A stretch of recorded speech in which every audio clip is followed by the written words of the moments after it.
পৃথিবীতে একজন মানুষই শুধু জানতেন যে তিনি পৃথিবীতে কতদিন বাঁচবেন, সেটা হচ্ছে সাইয়েদনা আদম আলাইহিস সালাম। ওনাকে বলে দেওয়া হয়েছিল তুমি পৃথিবীতে বাঁচবে 1000 বছর। সাইয়েদনা আদমের সামনে অনেকগুলো রুহু রাখা হলো।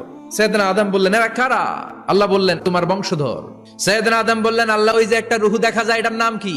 এটা তোমার ছেলে দাউদ, সে দুনিয়াতে নবী হয়ে আসবে। সাইয়েদনা আদম বললেন মাবুদ আমার ছেলে দাউদের কত বছর হায়াত আপনি দিয়েছেন? আল্লাহ বললেন মাত্র 40 বছর। সাইয়েদনা আদম বললেন মাবুদ এত ফুটফুটে সুন্দর আমার ছেলে দাউদ মাত্র 40 বছর দিলেন কেন? আল্লাহ আপনি বাড়ায় দেন, আল্লাহকে বাড়ানো যাবে না, লেখা হয়ে গেছে। সাইয়েদনা আদম বললেন আমার 1000 বছর থেকে 60 বছর আমি আমার ছেলেরে দিয়ে দিলাম। আর আদম আলাইহিস সালাম পেয়েছিলেন 1000 বছর, 60 কমে গেলে রইল কত? 940 বছর পৃথিবীতে থাকার পরে মালাকুল মাউত চলে এসেছে, এসে বলল জিইতু আন আকবাদা রূহাক, রূহ কবজ করতে আসছি। আদম আলাইহিস সালাম বললেন রূহ কবজ করতে আসছো মানে? আমি বাঁচবো তো 1000 বছর। মালাকুল মাউত বললেন না না, ওই যে আগের কথা স্মরণ করেন আপনি 60 বছর দিয়ে দিয়েছিলেন। কয় না আমি